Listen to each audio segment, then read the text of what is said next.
There are two kinds of people in this world: those who see money as a tool and those who see it as a trap. The wealthy think of money as a servant that multiplies their vision. The poor see it as a master they must obey. You can have a low income and still build a rich life if you train your mind to lead your money instead of follow it. Since childhood, most of us were told, go to school, get a job, save your money, and one day you'll be secure. It worked when money had value and time was your ally. Today the rules have changed. You can't save your way to wealth anymore. You must think your way to it. The rich don't start with money. They start with a decision, a vision, and the courage to act differently. Wealth has very little to do with money and everything to do with the mind that handles it. You can give two people the same paycheck, the same hours in a day, and the same opportunities, and watch one rise to freedom while the other sinks into debt. Why? Because wealth isn't in the amount, it's in the attitude. You can't out-earn poor thinking. A poor man who wins a fortune will usually lose it, while a man of vision can turn a small seed into an orchard. The truth is, your wallet follows your mind. The condition of your finances is simply a reflection of the condition of your thoughts. I remember when I first started working, I thought the secret was to work harder. I put in long hours, took every extra shift, and still found myself broke at the end of the month. Then one day, an older gentleman told me something I never forgot. You're working hard on your job, but when will you start working hard on yourself? That question struck me deeply. I realized I was busy increasing my effort, but not increasing my philosophy. You see, effort without direction is like running fast in the wrong direction. Exhausting but unproductive. Once I began working on my thinking, studying money, people, and success, everything started to change. Not because my income doubled overnight, but because I started to see differently. The problem for most people isn't that they lack money, it's that they lack a money mindset. They see money as scarce, something to protect and save from the world, rather than something to grow and multiply. The wealthy, on the other hand, understand that money is a tool, a servant, not a master. They focus on creating value, and in return, money flows to them. Poor thinking says, I can't afford it. Rich thinking asks, how can I afford it? That small shift opens the door to ideas, creativity, and opportunity. The moment you begin to think differently about money, you begin to attract it differently. Now, how do you start? You start by feeding your mind what it needs to grow. Spend 15 minutes a day with good material, a book, an audio lesson, or even your own thoughts written on paper. Those 15 minutes compound just like money does. Next, identify the beliefs that are holding you back. Maybe you were told that money is evil, or that success is only for a few. Write those thoughts down and replace them with truth. Money is neutral. It takes on the character of the one who holds it. Success isn't for the lucky few, it's for the disciplined few. Finally, surround yourself with examples of growth. The environment you keep determines the mindset you nurture. You can't think rich while living in a conversation of excuses. Wealth starts in the mind long before it reaches the bank. When your thoughts grow, your circumstances have no choice but to follow. The moment you change your thinking, you've already taken the first and most important step toward freedom. Most people spend their entire lives running on a treadmill called earning. They wake up early, rush to work, trade their hours for dollars, come home tired, and do it all again the next day. And yet, at the end of the month, there's barely enough left to breathe. The tragedy isn't that people work hard work is noble, it's that they work hard for the wrong reason. They work for money instead of building a life where money works for them. The wealthy figured this out early.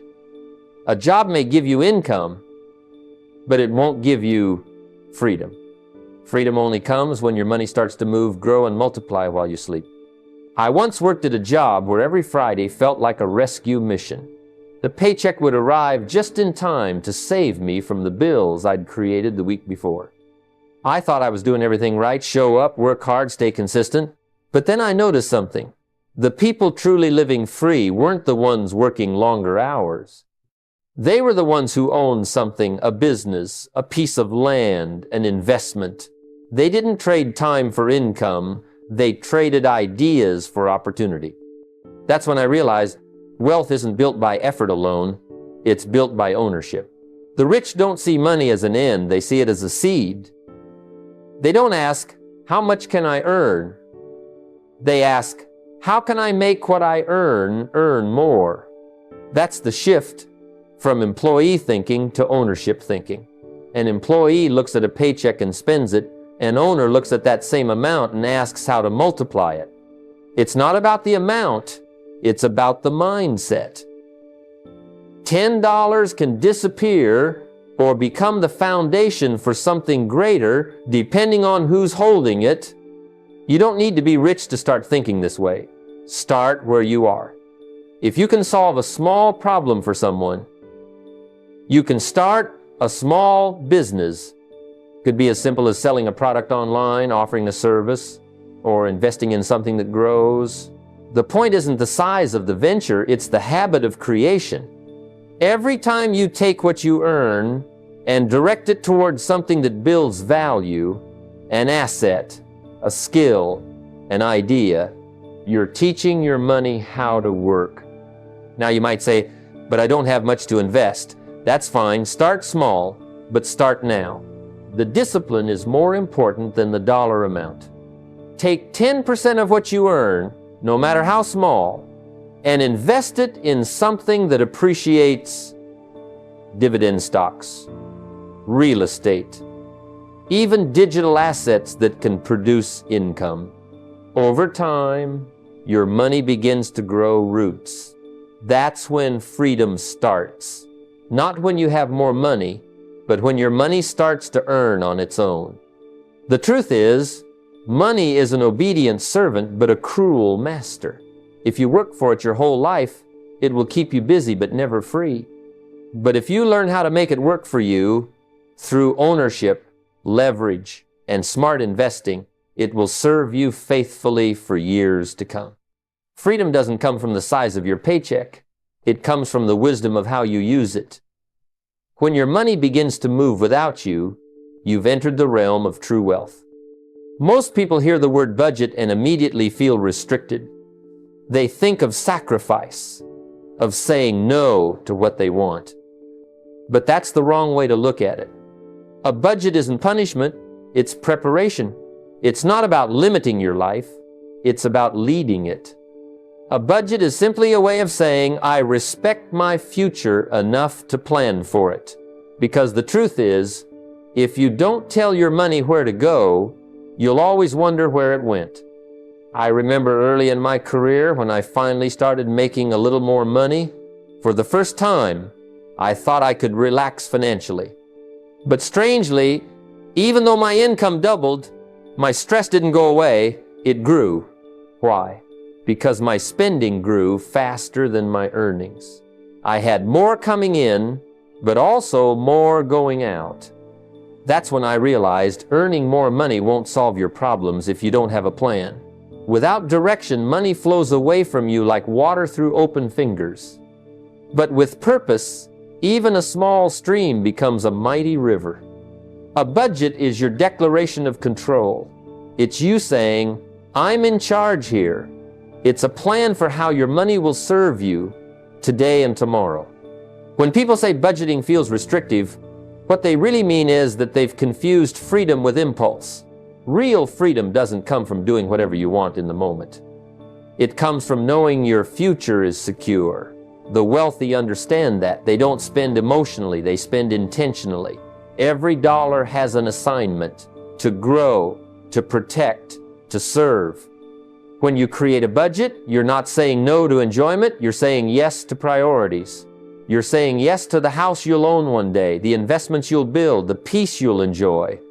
And you can't buy peace of mind with a credit card. You earn it through discipline. That's why I teach the 70-10-10-10 rule. Live on 70% of what you earn. Use 10% to invest, because your future deserves a paycheck too. Save 10% to protect yourself from life's surprises, and give 10% because generosity keeps your heart soft and your spirit grateful. This isn't just about managing money, it's about mastering yourself. The reason most people fail financially isn't that they don't earn enough, it's that they don't track enough. They have no idea where their money is going. So, for the next 30 days, write down every expense. You'll be shocked at how much leaks out through habits you don't even notice, subscriptions you don't use, impulse purchases, small indulgences that add up to big losses.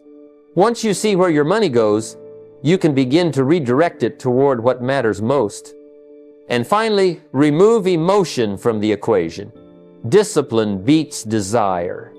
Automate your savings and investments so that you don't rely on willpower every month. Make your financial habits automatic, because what's automatic compounds. Once your systems are in place, your money begins to behave quietly, consistently, and in your favor. A budget isn't about saying, I can't afford that. It's about saying, I choose something better. It's not about the numbers. It's about the philosophy behind them. When you budget, you're not cutting your lifestyle. You're crafting your legacy. So don't see budgeting as a cage. See it as a compass. It doesn't limit you, it leads you. And if you follow it faithfully, it will lead you straight to financial freedom. Most people spend their lives learning how to manage what little they have instead of learning how to multiply it. They become experts in limitation, in stretching every dollar, every hour, every ounce of energy, but not in expansion. You see, there's a world of difference between managing scarcity and multiplying abundance. One keeps you surviving, the other helps you thrive. You can't save your way to wealth, but you can grow your way there. Wealth doesn't come from cutting back alone, it comes from creating more. The secret isn't in guarding what you have, it's in growing who you are.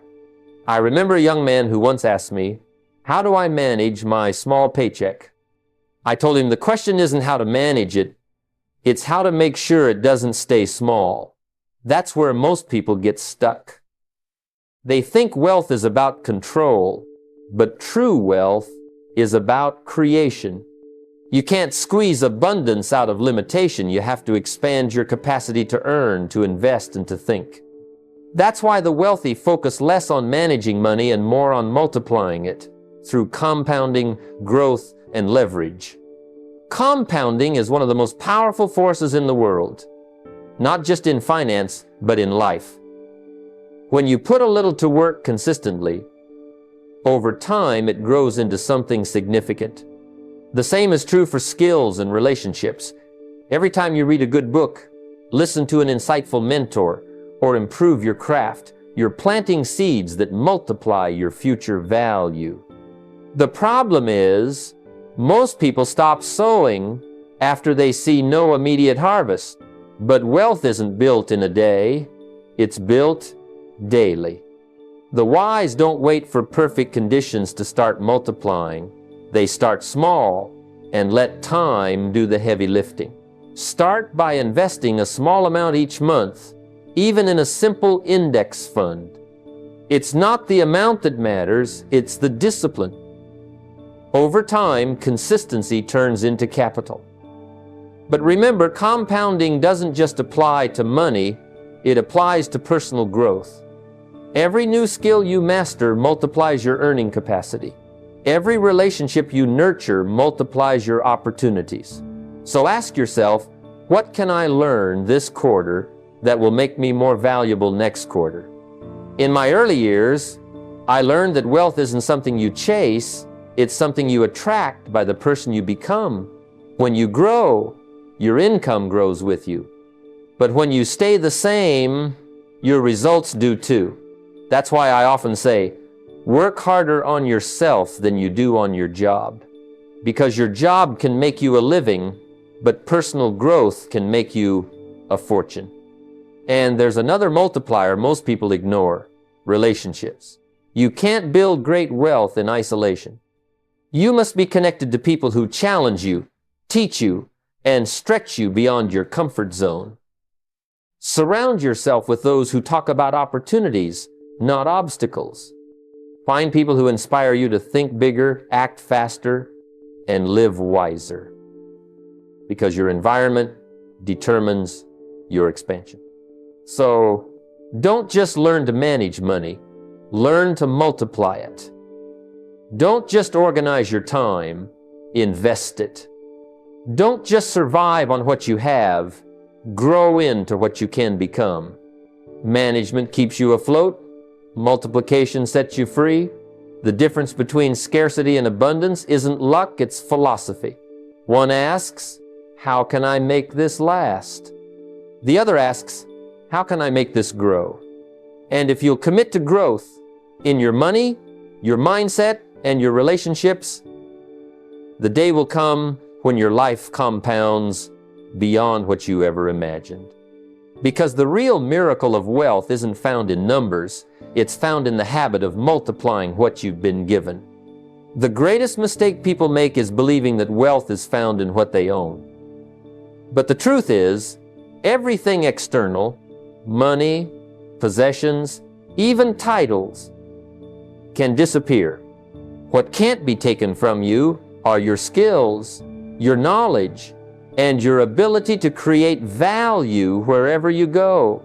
That's where real wealth begins. You see, skills are invisible assets. They don't show up on a balance sheet, but they determine everything that does. The marketplace doesn't reward need or effort, it rewards value. And value comes from skill. You can't wish yourself into wealth, you must work yourself into worth. I've met people who said, if only I had more money, I could do great things. But that's not how the world works. The truth is, if you had more skill, you could create more money. That's the difference between the poor and the prosperous. The poor wait for opportunity. The prosperous prepare for it. Skills make you ready for the opportunities others miss. When I started out, I didn't have much, no inheritance, no wealthy background, but I did have one thing I could control: the decision to get better, and that decision made all the difference. Every day, I studied something that could make me more valuable. I read books on communication, listened to talks on leadership, practiced how to present ideas clearly and confidently. Because I discovered something early: the better you can express ideas, the more influence you have. And the more influence you have, the more opportunities you attract. That's why I always tell people, learn to sell, learn to communicate, and learn to manage yourself and others. These three skills will pay you for life, no matter what happens to the economy or your job. A skill is like a seed, small, almost invisible at first, but when you nurture it daily, it grows into a tree that bears fruit for years to come. The problem is, most people never water their seeds. They go to work, they do their job, they come home, and they stop growing. But the marketplace never stops evolving, so the moment you stop learning, you start falling behind. Every hour you invest in improving your skills compounds like interest, slowly at first, then all at once. The rich understand this principle deeply. They don't ask how much does it pay, they ask what will it make of me? Because who you become will always determine what you earn. The world doesn't pay for your time, it pays for the results of your time. And your results come from your skills. A skilled carpenter earns more than a clumsy one. A persuasive leader earns more than a passive follower. Skill is the bridge between effort and reward. So make it a rule: 1 hour a day for improvement. Read, practice, observe, repeat. Watch how the best in your field operate, and then model their habits. If you can find a mentor, even better. Study how they think, how they solve problems, how they communicate under pressure. You don't need to copy their success. You need to understand their discipline. And here's something I learned from experience. Skills compound. When you combine communication with leadership or management with sales, your value multiplies, not adds. You become rare. And rarity in the marketplace always commands higher value. The most successful people aren't the ones who work the hardest. They're the ones who work the smartest, using highly developed skills to produce results others can't. So if you're earning little today, don't be discouraged. Just make sure you're growing faster than your paycheck, because money follows mastery. You don't need luck or a miracle, you need refinement, the daily sharpening of your mind and your craft. Wealth doesn't start with money, it starts with becoming better. And when you do, the marketplace won't be able to ignore you. Your skills will speak so loudly that opportunity will have no choice but to find you. Time is the great equalizer. It gives each of us the same 24 hours, no matter where we were born, how much we earn, or what we own. Yet it's the one resource most people treat with the least respect. You can lose money and make it back. You can lose health and recover it slowly. But time, once spent, is gone forever. That's why how you use your hours will always determine how your life turns out. The difference between the poor and the prosperous isn't the clock, it's the consciousness. The poor kill time, the rich invest it. When I was younger, I used to waste time waiting for the right opportunity. I'd watch others succeed and wonder how they always seemed to have time for everything. One day my mentor told me something that changed my life. He said, "You don't need more time, you need more focus." It struck me like lightning. The truth is, we all have enough time, it's just scattered across distractions, wasted conversations, and unproductive habits. The wealthy guard their hours like treasure. Every minute is measured against purpose. Every task is judged by its value. See, you can tell where someone's future is headed by watching where they spend their time today. If you spend your evening scrolling through endless entertainment, you're borrowing pleasure from tomorrow and paying with your potential. But if you spend that same time learning, planning, and creating, you're planting seeds for a harvest of opportunity. Wealth is never built in bursts. It's built in quiet, consistent hours when no one's watching. The hours you invest in yourself will one day free you from working for someone else's dream. The rich understand the law of exchange. They don't ask, "How much does this cost?" They ask, "What is this worth in time?" They know that one wasted hour can't be earned back, so they learn to delegate or automate the small things. They don't mow their own lawns if that time could be used to close a deal or learn a new skill. They value their focus. They protect their mornings. They design routines that multiply their results.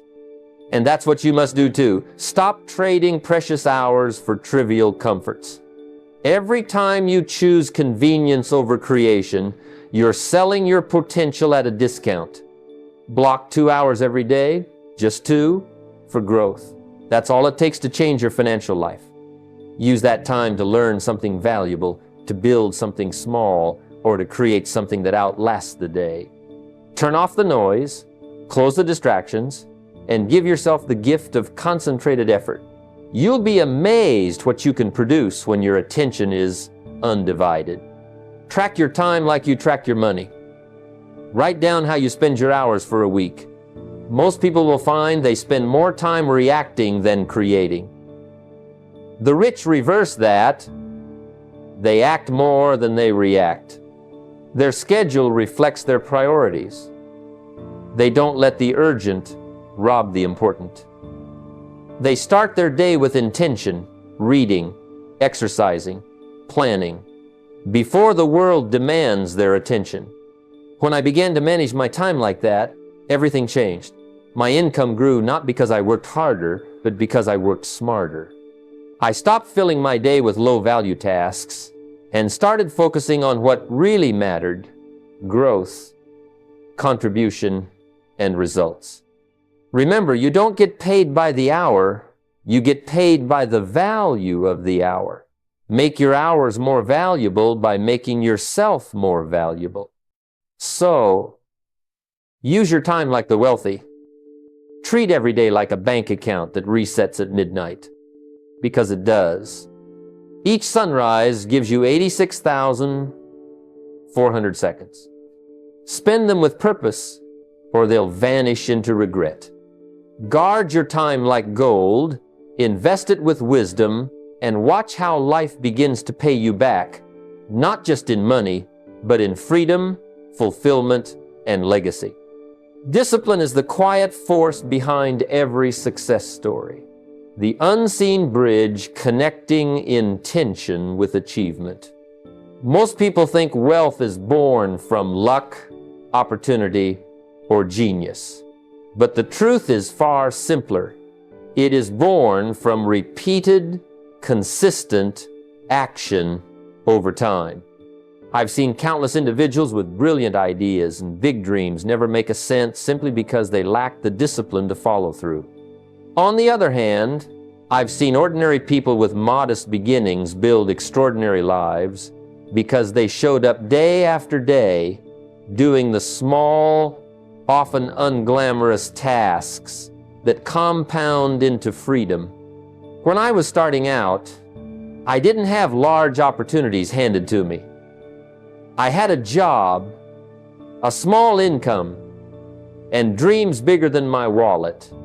The turning point wasn't discovering a secret investment or meeting a millionaire overnight.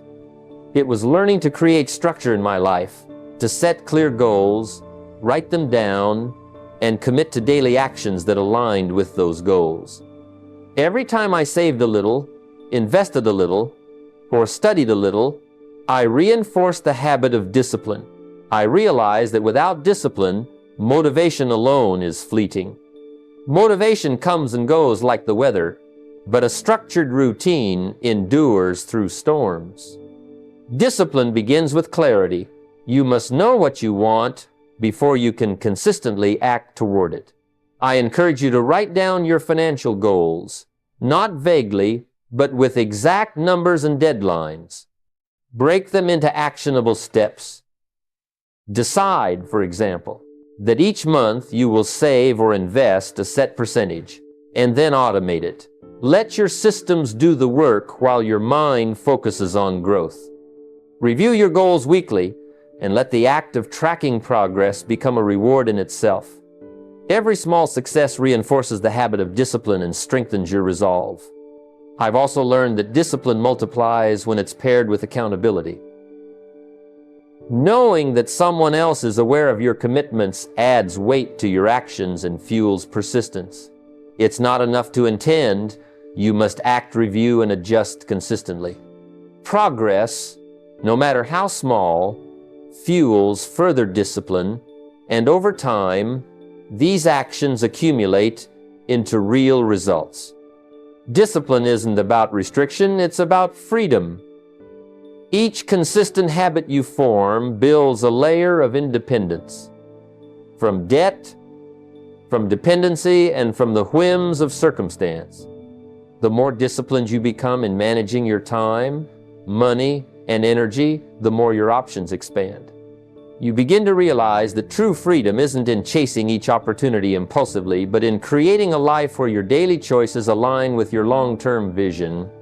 Remember, wealth doesn't arrive through inspiration alone. It arrives through disciplined action repeated over years. If you commit to building the habits, to tracking your progress, and to acting with structure rather than relying on fleeting motivation, you are already walking the path to freedom. Build your discipline, and freedom will follow. Wealth is not a result of selfish ambition. It is a byproduct of the value you create for others.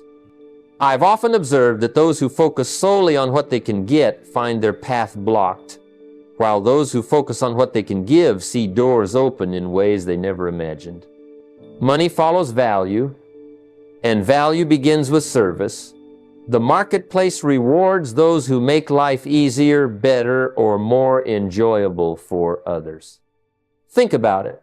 Every fortune you admire, every successful business or entrepreneur started not with a quest for personal gain, but with a commitment to solve someone's problem. When I began my own journey, I realized early that my success would depend not on luck, but on usefulness. I asked myself, how can I help more people achieve more? This question shifted my focus from short-term gain to long-term impact. I learned that even small improvements in service compound over time. For example, if you enhance your skill or product by just 1% each week, by the end of the year, your contribution is exponentially greater. This principle doesn't only apply to products or services. It applies to relationships, mentorship, and ideas. Every person you help is a seed for influence, trust, and eventual opportunity. Service is not about transactions, it's about sincerity. Too often people try to network or sell with a mindset of extraction. They want what they can take. True wealth flows when you give first. Offer help without keeping score. Teach someone a principle. Solve a client's hidden problem. Or guide a colleague without expecting immediate return. This approach builds a reputation that compounds, just like interest in an investment account. Your credibility, relationships, and trustworthiness become assets that no market crash or economic downturn can diminish. In practical terms, begin by identifying one problem you can solve better than most. It might be a task in your job, a skill you can teach, or a product you can refine. Then commit to improving it steadily, dedicating small, consistent efforts every day. Reach out to people genuinely and invest in relationships where your goal is to contribute, not to extract. This mindset transforms every interaction into a potential building block for long-term wealth. Remember, the principle is timeless. The more people you help, the more opportunities flow towards you. Your earnings are a reflection of your contribution, not your ambition alone. The person who focuses on service first, who seeks to lift others before lifting themselves, discovers a secret the majority never learn. That lasting wealth isn't created by chasing money. It is earned by solving problems and creating value for others. Serve first, solve problems, improve daily. Wealth will follow naturally as a measure of the value you've provided to the world. Wealth is rarely instantaneous. The allure of quick gains often blinds people to the reality that lasting prosperity is cultivated, not captured. I have learned that the rich think in seasons, not days. They plant seeds today knowing the harvest may come months or even years later. The poor, by contrast, chase immediate gratification, buying gadgets, indulging impulses, or chasing get-rich-quick schemes, and then wonder why their efforts yield so little. As the ancient proverb says, the best time to plant a tree was 20 years ago. The second best time is now. This is the mindset that separates temporary comfort from permanent financial freedom. When I began my own journey with limited resources, I quickly realized that sacrificing small comforts now could compound into enormous freedom later. I chose not to buy the latest luxury or chase fleeting status. Instead, I invested in knowledge, in business opportunities, and in assets that could grow over time. I learned to treat my earnings as seeds, not as instant reward. Every dollar reinvested in learning or an income-producing venture had the potential to multiply into $10, $20, or $100 over time. This principle, simple as it may seem, transforms how one approaches every financial decision. Long-term thinking is not passive. It requires daily reminders and consistent action. Set 5-year and 10-year wealth goals, not just income targets. but visions for the lifestyle and freedom you seek. Each choice, whether to spend or save, should be measured against this horizon. Reinvent your profits into assets instead of spending them immediately. The compounding effect of reinvested income is often what separates the wealthy from the average. I've seen individuals with modest incomes build significant wealth simply by consistently applying this principle year after year. Patience is also a discipline. It requires delaying gratification, resisting the temptations of impulse purchases, and trusting the process. Remind yourself daily, the harvest comes only to those who wait and work. The seed must first take root and grow before it produces fruit. Every small action taken today, learning a skill, investing in a side venture, or saving a portion of income, is a branch in the tree of your future prosperity. Understand that wealth is a marathon, not a sprint. Those who embrace this mindset experience freedom that extends beyond money. They gain clarity, confidence, and the capacity to make choices independent of immediate pressures. The key is consistency. Sow, nurture, and reinvest without expectation of overnight reward. Over time, your patience and foresight will yield not just financial abundance, but a life designed on your terms. Plant wisely, delay gratification, and let the power of time multiply your efforts. The harvest always rewards the disciplined, the patient, and the forward-thinking. Money is far more than currency. It is a reflection of who we are inside. A person careless with a few dollars will likely be careless with $1 million. Conversely, someone disciplined, patient, and strategic with a small income develops habits that naturally scale when resources grow. I've witnessed this countless times in my own life.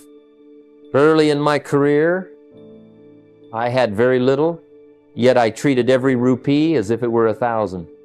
I didn't have much, but I practiced responsibility, foresight, and generosity.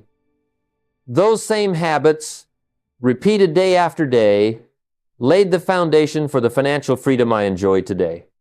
Think of money as a mirror. It shows your beliefs, your discipline, and your values. If you squander your earnings on impulses, it reflects a lack of self-control. If you give freely despite scarcity, it reflects abundance of spirit. The rich understand that money is neutral.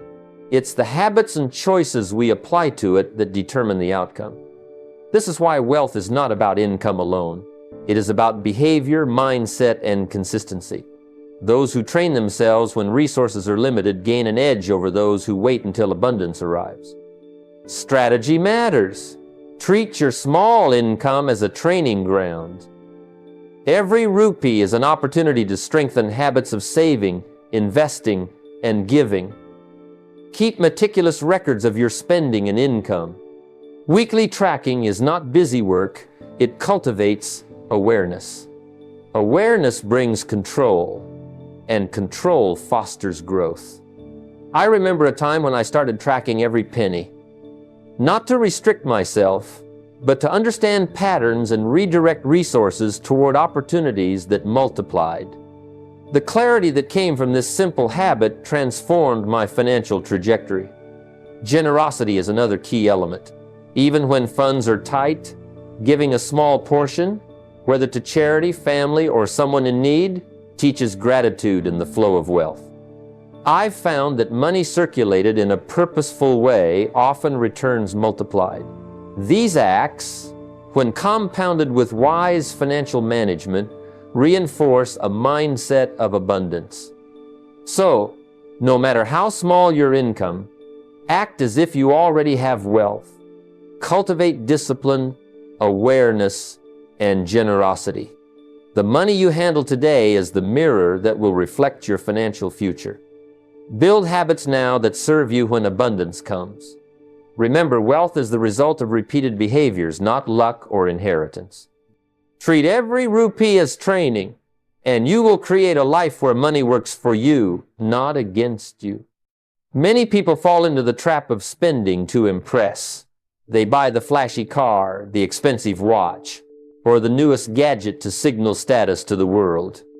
Yet I've learned and seen countless examples that wealth isn't about appearances, it's about reality. The person who spends to impress may look successful today, but they are setting themselves up for financial struggle tomorrow.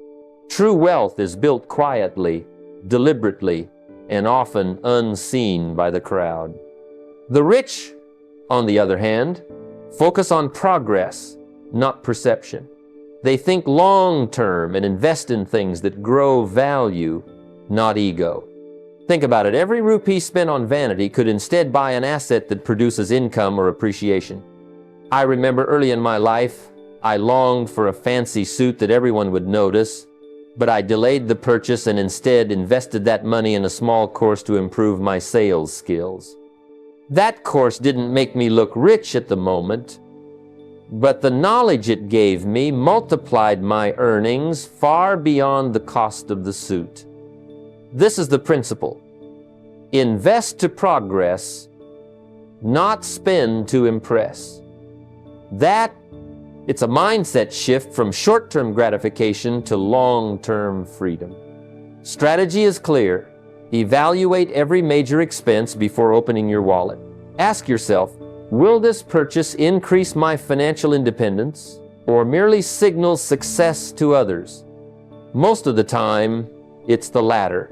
The rich delay lifestyle upgrades until their passive income covers them. They understand that wealth is a process, not a presentation. Ego-driven spending is a surefire way to undermine that process.